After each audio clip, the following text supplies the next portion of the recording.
There's a book of Psalms 137 verse 8.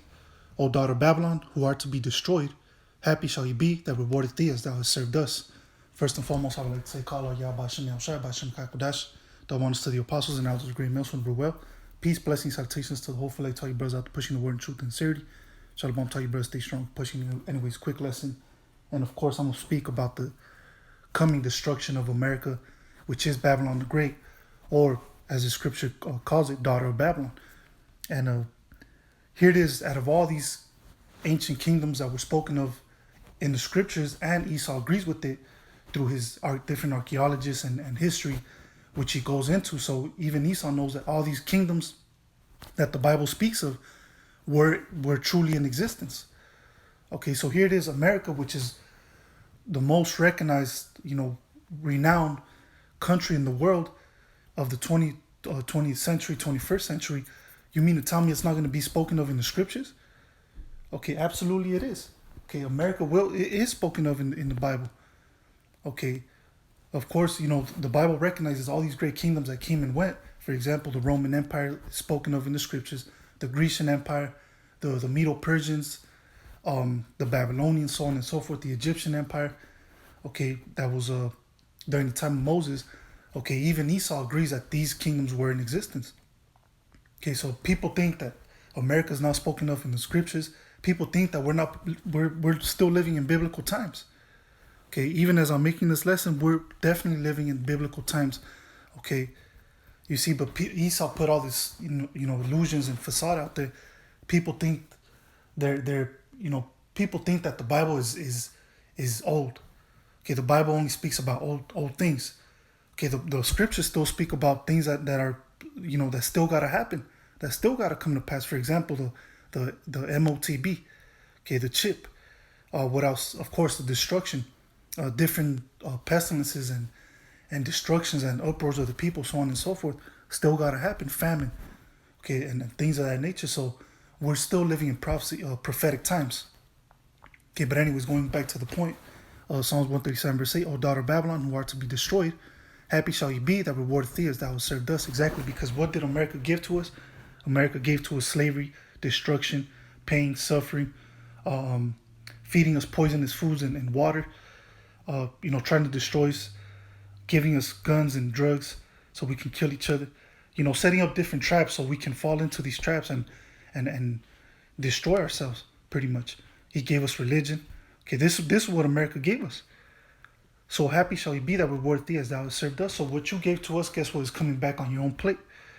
Okay, you're going to have to eat out of that same plate that you gave us.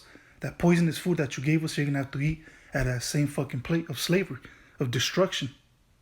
Okay, of our captivity. So now you devils got to pay for this. Okay, and also, how is America going to be repaid? By being destroyed by those nuclear missiles right along with Yahushua and the holy angels. Okay, fighting side by side with him.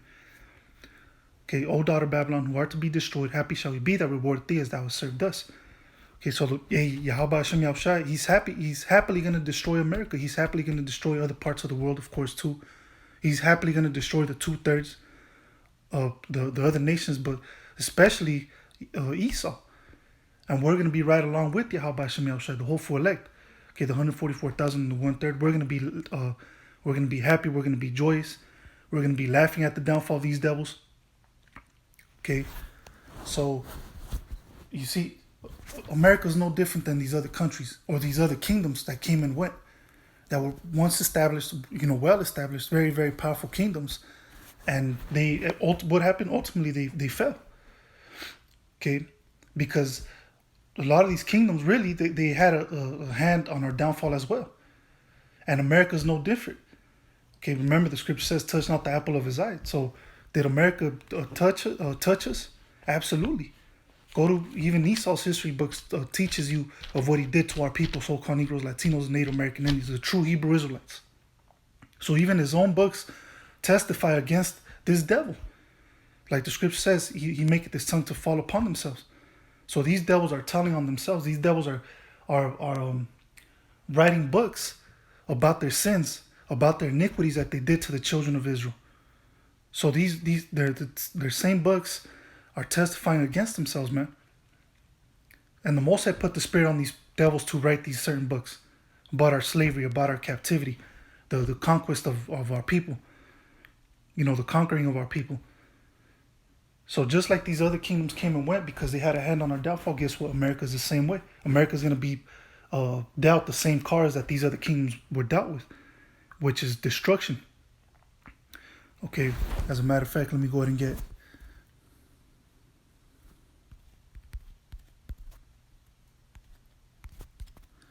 There's a book of Psalms, chapter 75, verse 7, and it says, "But the Most High is the judge. He put it down one and set it up another." Exactly. So that's what the Most High ultimately does. Because if you notice, every time a kingdom falls, there's a next one, next up in line. For example, the Babylonians fell, right? And who were the next ones up in line? The Medo-Persian Empire. The Medo-Persian Empire fell. Who came up after them?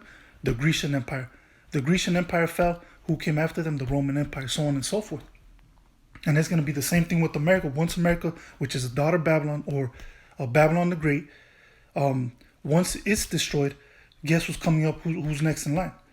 The nation of Israel, which is a kingdom, which is an everlasting kingdom. Okay, after the Most High sets us back up, as his children, as the true rulers, the true kings of this planet, of this universe, of this creation, pretty much. Then after that, ain't nobody coming after us. Okay, we're going to be an everlasting kingdom. We're never going to fall. We're never going to see destruction. We're never going to see pain. We're never going to go into slavery again. That's it. Because in this kingdom, we're going to be perfect. We're going to be 100% pure. We're going to be holy. We ain't going to go off no more. We ain't going to follow different deities and different religions and worship different gods. Okay, we're not going to sin no more. We're going to have the law, statutes, and commandments written in us. To we're actually, it's going to be it's going to be natural for us to just keep the laws. Okay, it's going to be a natural thing. Okay, right now, of course, we struggle because we're in the flesh. But when we're in the kingdom, we're going to have our new bodies. We're going to have extraterrestrial bodies. And we're not going to feel pain no more. And we're going to keep the whole law, statutes, and commandments perfectly. We're not going to go off no more. Remember, the Most High, he's going to remove those stony hearts away from us. And he's going to put in us the hearts of flesh. Okay, the fleshly hearts. Meaning pretty much he's going to put the laws within us, within our spirit. Okay, he's going to code the laws within us. Okay, he's going to be in our DNA, in our spirit. It's going to be in our flesh. Okay, so hey, that's what we're waiting for, man. Because today, you try to keep the laws to the best of your ability, but it's an impossible thing. Okay, right now it's impossible to keep all the law, statutes, and commandments of Yahweh Shem Shai. No man can do it. And if you say you can do it, you're full of shit. Okay, you're bullshitting. And we don't believe you. But anyways, once again, Psalm chapter 75, verse 7. "But the Most High is the judge. He put it down one and set it up another." Exactly. So the Most High, he's about to put this bitch down, called America, which is really Babylon the Great, or the daughter of Babylon. And he's going to set up another one, which is an everlasting kingdom, the kingdom of Yahweh Shai, which, like the scripture says, we're going to be joint heirs with Yahweh Shai. Whatever Yahweh Shai gets, we're going to get. So Yahweh Shai is going to get the kingdom. Guess what? We get the kingdom. Let me go ahead and get the book of Job, chapter 12, verse 23, and it says,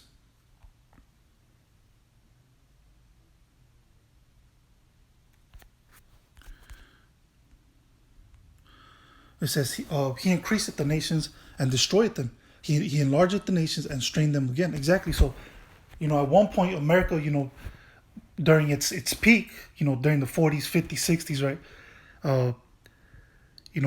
Even before that, okay, a lot of people wanted to come to America. They wanted to bring their families because their countries were they were war-torn countries, and they were poor. They were dirt poor. They couldn't even live off the little pennies that they were making, the little crumbs. So they came over here to the Americas. They set up shop. They were able to create a little, money system going, whatever, little mom and pops, shops or whatever. Start the little stores, and they got some money. So, generation after generation of them coming over here, the children were rich because of their parents, and I'm talking about the other nations, okay, the heathen, which a lot of them were Jake too, because a lot of them Irish, a lot of them Italians, they're really Jake. And not just Irish and Italians, but people, pretty much Jake is scattered throughout the four corners of the earth, like the scripture says. Okay, so a lot of them immigrants were really Jakes, but a lot of them were Edomites. A lot of them were heathen. Okay, and they came over here because that's when America was coming up. Okay, that's when America was getting all its, its money.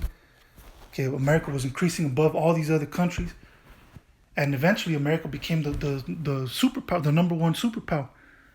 Okay, above all these other nations, economically, militarily, the infrastructure was on the come up. Okay, so which they used us, the Israelites. Really, we were the ones that built this kingdom, this country, America, by our blood, sweat, and tears. Literally by our blood. Okay, a lot of us, a lot of us, Jakes, we died for building up America. But anyways, America in its peak, that's why everybody wanted to come up. So at some point, the Most High, he enlarged America. He increased America. Okay, but now what you see is we're actually witnessing the downfall of America right before our very own eyes. When you see different news articles, you watch the news, you see shit happening to America. The infrastructure is deteriorating.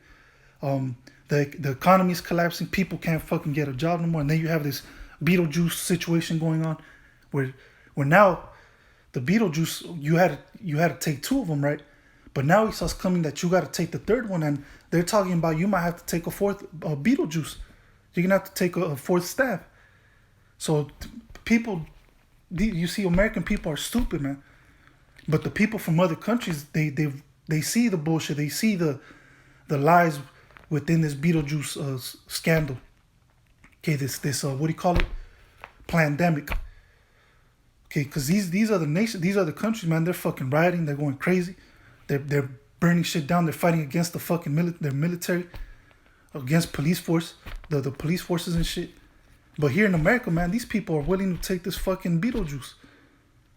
But eventually, of course, people will wake up. But people here in America are fucking slow. They have no fucking brains. They don't think. They don't question shit. They just go about like fucking sheep or like fucking zombies, man.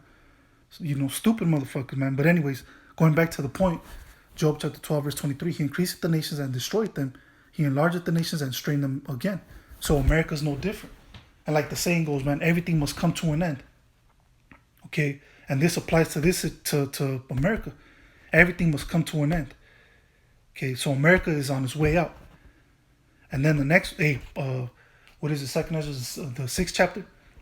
It says, Esau is the end of the world and Jacob is the beginning of it that followeth. So we are living in the end of Esau's world, which is a so-called white man. And and when the Most High delivers the elect, the 144,000 and the 1/3, through what the so-called white man Esau calls the UFOs, which is really the chariots of Israel, then that's when Jacob is back in power.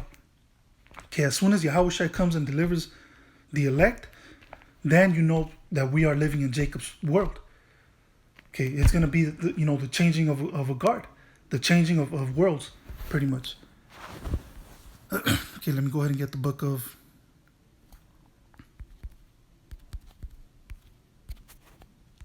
There's a book of Daniel, chapter 2, verse 44, and it says,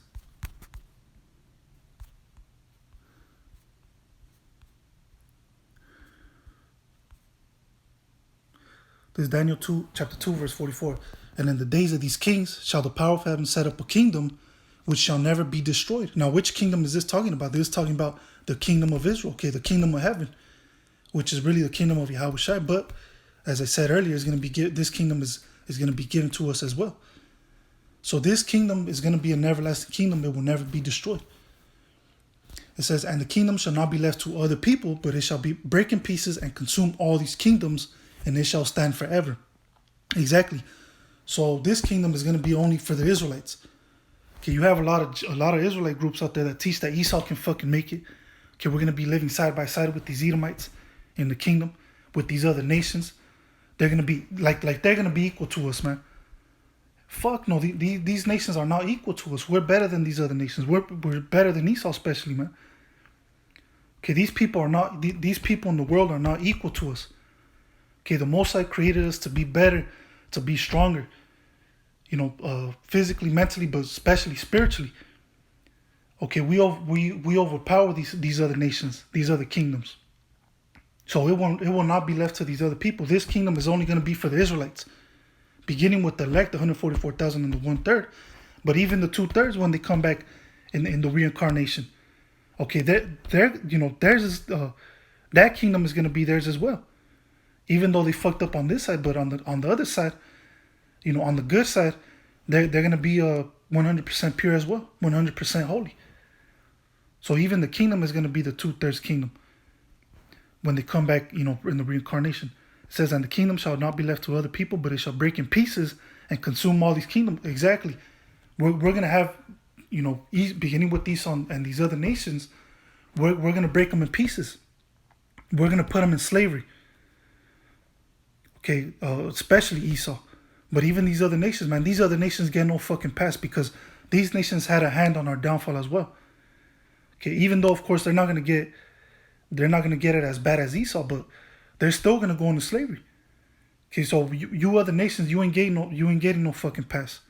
Okay, we're gonna snatch you heathens too, and we're gonna throw you in slavery as well. So it says, but it shall break in pieces and consume all these kingdoms, and it shall stand forever. Exactly. So this kingdom is gonna be an everlasting kingdom. It will never be destroyed. And that's the kingdom of Yahushua, which is the kingdom of Israel. Okay, the kingdom of heaven. Okay, but anyways, with that, I'm gonna say, call out Yahweh Shem Yahushua, Bashem Chak Dash. Till next time, Yahweh Shem Yahushua, I'm gonna say Shalom.